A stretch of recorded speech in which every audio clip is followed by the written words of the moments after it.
You have been in suspension for 50 days. In compliance with state and federal regulations, all testing candidates in the Aperture Science Extended Relaxation Center must be revived. Hi, my name is Gabe Newell, and welcome to Portal 2. When we released the original Portal in 2007, it was an experiment to see how gamers would respond to a different kind of gameplay and storytelling experience. Portal went on to win a bunch of awards, sell many copies, and, most importantly, resonate with gamers in a way that no other Valve title has. The challenges for us in building Portal 2 were to live up to people's expectations, to take you back to the world of Chell and Aperture Science, and to surprise gamers again, not with more of the same, but with more of the new. And I think it will be, mostly, a pleasant surprise. To listen to a commentary node, put your crosshair over the floating commentary symbol and press your use key. To stop a commentary node, put your crosshair over the rotating node and press the use key again.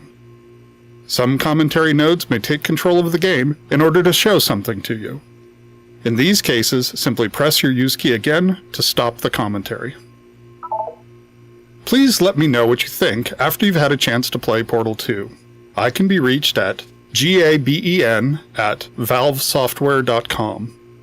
I get about 10,000 emails each time we release a game, and while I can't respond to all of them, I do read all of them. Thanks, and have fun.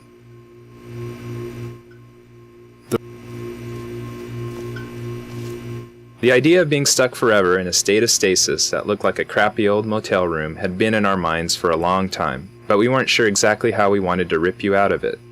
There was some debate over whether the opening sequence happened inside the player's head or not.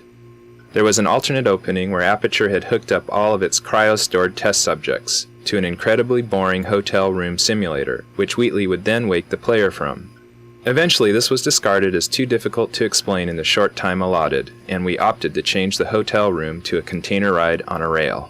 This allowed us to show the player, rather than tell them about how they and other test subjects have been stored, show some of the scale of the facility, and even hint at how much time has passed.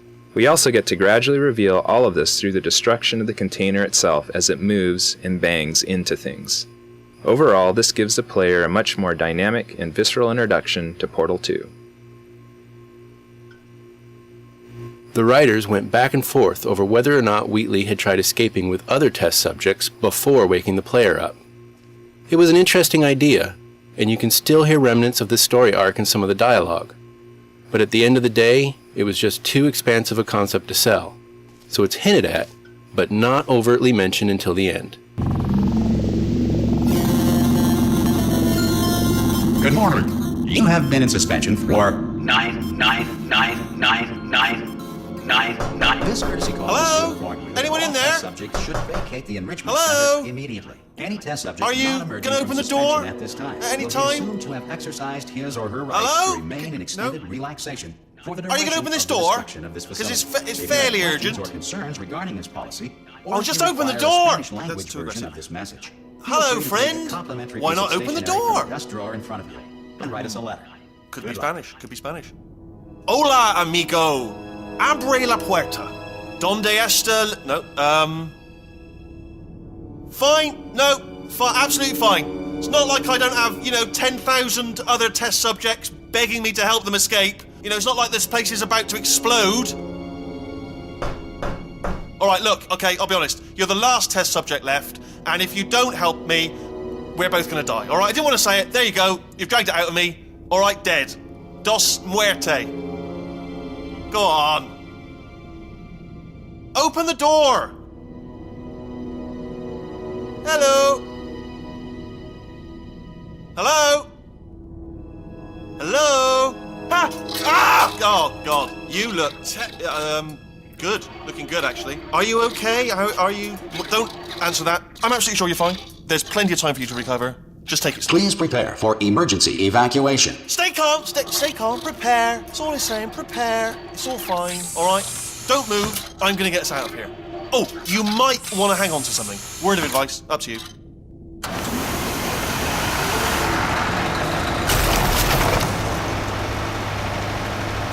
You all right down there?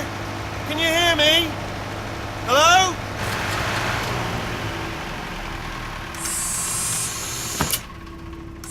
most test subjects do experience some cognitive deterioration after a few months in suspension.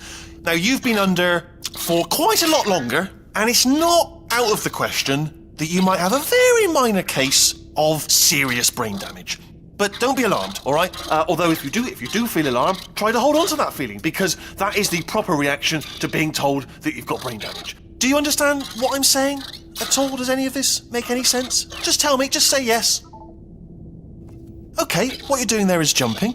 You just jumped. But never mind, say apple. Apple. Okay, you know what? That's close enough. Just hold tight. All reactor core safeguards are now non-functional. Please prepare for reactor core meltdown.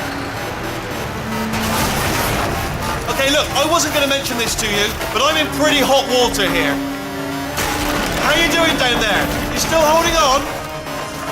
The reserve power ran out, so of course the whole relaxation centre stops waking up the bloody test subjects. Hold on, this is a bit tricky.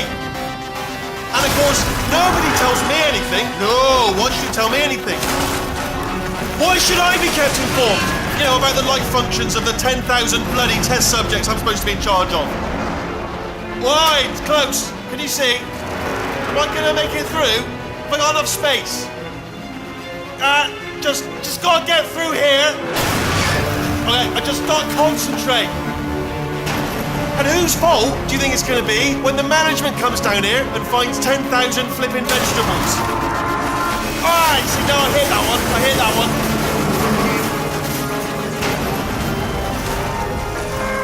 Okay, listen, we should get our story straight, alright? If anyone asks, and no one's gonna ask, don't worry, but if anyone asks, tell them as far as you know, the last time you checked, everyone looked pretty much alive, alright? Not dead.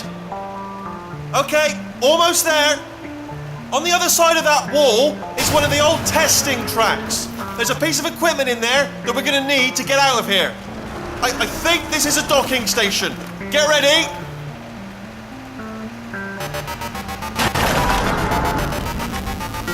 Good news, that is not a docking station. So there's one mystery solved. I'm going to attempt a manual override on this wall. Could get a bit technical. Hold on. Almost there. Remember, you're looking for a gun that makes holes, not bullet holes. But don't worry, you'll figure it out. Seriously, do hold on this time.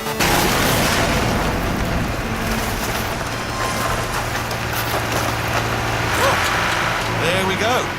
Now, I'll be honest. The container ride destruction sequence provided some unique technical challenges. The dynamics you experience are actually computed as two separate but nested simulations. The first is a core-scale simulation designed as a stress element analysis pass. This pass computes the overall gross motion of the container itself and computes the collisions and breakpoints based on path keyframe data and a network of constraints. As the container bumps and crashes along, the constraints start breaking and the room progressively starts to come apart. There are over 300 rigid bodies and 900 constraints in this rig, all individually configured for properties like tensile, friction, and collision response. The core simulation portrayed gross motion that captured the main dynamics of the ride, but not the fine details. The product of the core simulation was then used to deform spline-based surfaces representing the container geometry, which in turn were parents to fine debris anchored as rigid bodies. As the surface deformations increase, anchors are broken and the fine debris rigid bodies are released into the simulation. The fine simulation also includes the interior furniture and the model detailing. The two simulations were then connected using cache data and were driven together by a series of scripts. Due to the computational complexities of having two nested simulations, we had to come up with some solutions to some interesting mathematical problems. One problem was that the nested nature of the simulations resulted in some instability in the fine debris calculations due to floating point computational limits. The solution employed for this was to compute the fine debris on a stage where the root transform of the core simulation was essentially cancelled out and stored for later use. This allowed us to more accurately detect the fine interactions between the debris and the environment. Post-simulation, the root transform position and inertia were reapplied to the details. We solved the problem of trying to compute the player within this highly dynamic environment